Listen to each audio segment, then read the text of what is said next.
साहेब बंदगी भाइयों और बहनों, स्वागत है आपका कबीर आश्रम सूरत यूट्यूब चैनल पर। आज हम जानेंगे कि संतों के दर्शन होने से जीवन एकाएक कैसे बदल जाता है, जीवन में कैसे शांति आ जाती है और कैसे पूरा जीवन प्रेममय हो जाता है। फिर वो चाहे डाकू रत्नाकर हो या फिर पागल पटाचारा। इस संदर्भ में हम डाकू अंगुलीमाल और पटाचारा के बारे में जानेंगे कि वो कैसे हत्यारा बना, क्या मजबूरी थी उसके सामने जो वह इतना क्रूर बन गया, क्या वह शुरू से ही क्रूर स्वभाव का था या नहीं। भगवान बुद्ध के संपर्क में आने से अंगुलीमाल जैसा हत्यारा भी भिक्षु बन गया। अंगुलीमाल का संकल्प था 1000 लोगों की हत्या करना और वह उनकी हत्या करके उंगली काटकर माला बनाकर पहन लेता था ताकि गिनती याद रहे। लेकिन अंगुलीमाल हत्यारा बना कैसे? अंगुलीमाल राजा के पुरोहित के बेटे थे और उनका बचपन का नाम था अहिंसक। बचपन से वे तेज बुद्धि के थे और अपने साथियों में श्रेष्ठ थे और इसलिए गुरुकुल के आचार्य भी अहिंसक से बहुत प्यार करते थे। लेकिन उनके साथी अंदर ही अंदर उनसे चिढ़ते थे और बदला लेने का मौका खोजने लगे। और जब गुरुकुल की शिक्षा पूरी हो गई और गुरु दक्षिणा देने का समय आया तो इसी बीच साथियों ने एक भयंकर षड्यंत्र रचा अहिंसक के खिलाफ। एक दिन गुरुकुल के आचार्य से उन सब ने कहा, अहिंसक का गुरु माता से अवैध संबंध है। इतनी बात सुनते ही गुरुकुल के आचार्य अंदर ही अंदर जल भुन गए और उनके अंदर अहिंसक के प्रति नफरत की भावना घर कर गई। और जब गुरु दक्षिणा देने का समय आया तो सभी ने गुरु दक्षिणा दी। इस बालक ने भी कहा, गुरुजी मैं आपको क्या गुरु दक्षिणा दूं? तब आचार्य ने कहा, अगर तुम मुझे गुरु दक्षिणा देना ही चाहते हो तो तुम मुझे 1000 लोगों की उंगली काट कर ला कर दो। और फिर उस बालक ने हथियार उठा लिया और बन गया हत्यारा अंगुलीमाल। जिस हाथों से वह अपनों की सेवा कर सकता था, समाज की सेवा कर सकता था, राष्ट्र की सेवा कर सकता था, खुद अच्छे कर्म करके महान बन सकता था, अब वह उन्हीं हाथों से समाज का, राष्ट्र का विनाश करने लगा। और यह सब इसलिए हुआ कि आचार्य ने बिना जांचे परखे उसे यह काम करने की आज्ञा दे दी। जिस जंगल में अंगुलीमाल रहता था उसी जंगल से एक दिन भगवान बुद्ध गुजर रहे थे। लोगों ने भगवान बुद्ध से कहा, आप उस तरफ मत जाइए क्योंकि उधर हत्यारा डाकू अंगुलीमाल रहता है, वह आपकी हत्या कर देगा। भगवान बुद्ध ने कहा, इसलिए तो उधर जा रहा हूँ, या आज अंगुलीमाल मुझे मार देगा या फिर मैं ही उसे मार दूंगा। लोगों ने सोचा, भगवान बुद्ध भिक्षु होकर भी उसकी हत्या कैसे करेंगे? और जब भगवान बुद्ध घने जंगल के बीच पहुँचे तो अंगुलीमाल चिल्लाकर कहा, ठहर जाओ और जो कुछ है रख कर वापस लौट जाओ। इतना सुनते ही भगवान बुद्ध ने कहा, अंगुलीमाल मैं तो कब से ठहर गया हूँ, लेकिन तुम कब ठहरोगे? लेकिन वह भगवान बुद्ध के इस आध्यात्मिक वचन का क्या अर्थ समझ पाता। उससे आश्चर्य हुआ और सोचने लगा, कैसा निडर आदमी है, चल भी रहा है और कहता है कि मैं तो ठहर गया हूँ, तुम कब ठहरोगे? ऐसा निडर आदमी तो मैंने अपने जीवन भर में नहीं देखा। उसे लगा इस आदमी में जरूर कोई खास बात है और वह भगवान बुद्ध के पास आया। भगवान बुद्ध ने उससे पूछा, तुम कौन हो और तुम क्या काम करते हो? उसने कहा, मैं हत्यारा डाकू अंगुलीमाल हूँ और मैं लोगों की हत्या करके उनकी उंगली काट लेता हूँ और उसे माला बनाकर पहन लेता हूँ। अब तक मैं 999 लोगों की हत्या कर चुका हूँ और आज तुम्हारी हत्या करके मेरा 1000 लोगों की हत्या करने का संकल्प पूरा हो जाएगा। अब तुम मरने के लिए तैयार हो जाओ। भगवान बुद्ध ने कहा, ठीक है, तुम मेरी हत्या कर देना, लेकिन मुझे मारने से पहले क्या तुम मेरी एक इच्छा पूरी करोगे? उसने कहा, बताएं क्या इच्छा है? भगवान बुद्ध ने कहा, इस पेड़ की एक डाली काटकर क्या तुम ला सकते हो? इतना सुनते ही वह तुरंत पेड़ से एक डाली काटकर लाकर भगवान बुद्ध को दिया। फिर भगवान बुद्ध ने कहा, अब पुनः इस डाली को जहाँ से काटे हो वहीं इसे जोड़ दो। उसने कहा, यह कैसे हो सकता है? इसे फिर से नहीं जोड़ा जा सकता। भगवान बुद्ध ने कहा, अंगुलीमाल, जब तुम किसी को जीवन नहीं दे सकते हो तो तुम्हारा कोई अधिकार नहीं है कि तुम दूसरों का जीवन छीनो। अंगुलीमाल को आज पहली बार चोट लगी कि अब तक मैं क्या कर रहा था। उसे अपनी अज्ञानता नजर आने लगी और उसी दिन से वह हत्या छोड़कर भगवान बुद्ध के शरण में आ गया और एक भिक्षु बन गया।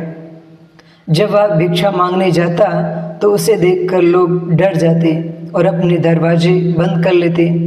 धीरे धीरे लोगों को लगने लगा कि यह अब भिक्षु बन गया है और हत्या नहीं करता है, तो लोग उसे सताने लगे।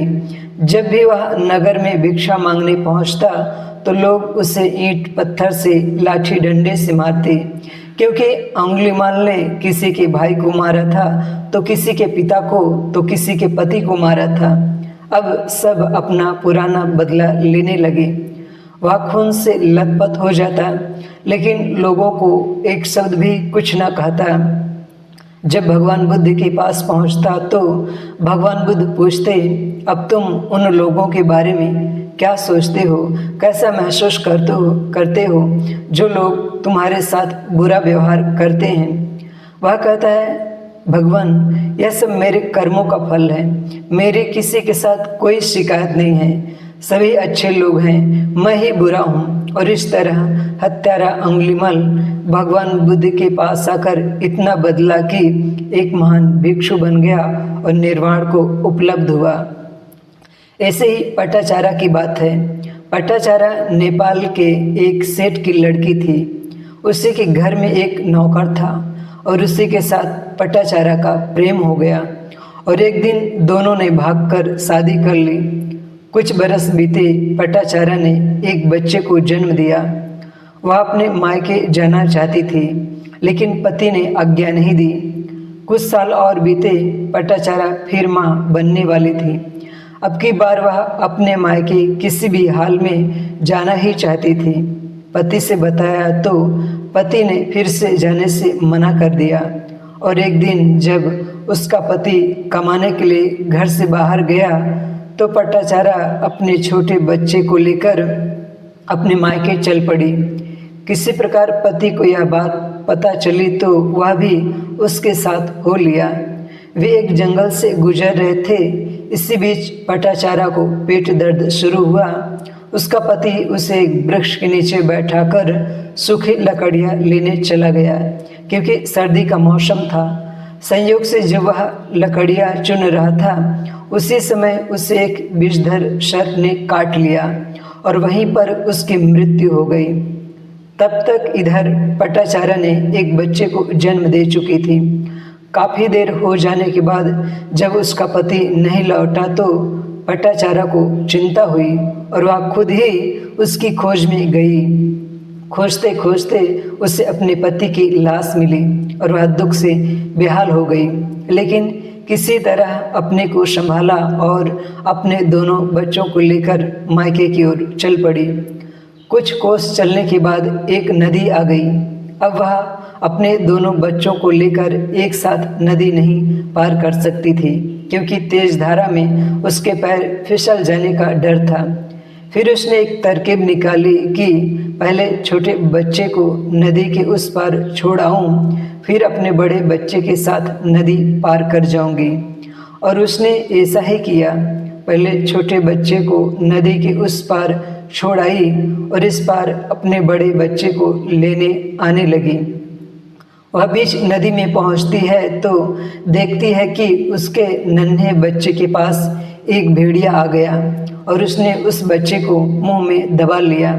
वह ताली बजाकर उस भेड़िया को भगाने लगती है और इस पार बैठा बड़ा बेटा समझा कि माँ मुझे ताली बजाकर बुला रही है और वह नदी में कूद पड़ा और वह तेज धारा में बह गया। और उधर उस छोटे बच्चे को भेड़िया उठा ले गया। यह सब देखकर पटाचारा हक्की बक्की रह गई। वह रोते बिलखते अपने पिता के घर पहुंची तो देखती है कि वह घर पूरी तरह जला है। उसने लोगों से पूछा, इस घर में अमुक सेठ जी रहते थे। बहुत दिनों के बाद पटाचारा अपने मायके गई थी, इसलिए उसे कोई पहचान नहीं पाया था। लोगों ने कहा, यह उन्हीं सेठ जी का घर है। एक रात इस घर में आग लग गई और सेठ जी परिवार सहित जल मरे। यह सुनते ही पटाचारा बेहोश होकर गिर पड़ी। होश में आई तो अपने पति, अपने दोनों बच्चों और अपने माता पिता भाई की मृत्यु से पटाचारा पागल हो गई। उसने अपने शरीर के कपड़े उतार के फेंक दिए और पागलों जैसा व्यवहार करने लगी। बच्चे उसे सताने लगे, उसे ईंट पत्थर मारकर खदेड़ने लगे। भटकते भटकते वह एक दिन भगवान बुद्ध के कुटी के पास पहुंची, लेकिन शिष्यों ने उसे वहां से भगा दिया क्योंकि उसके शरीर पर वस्त्र नहीं थे।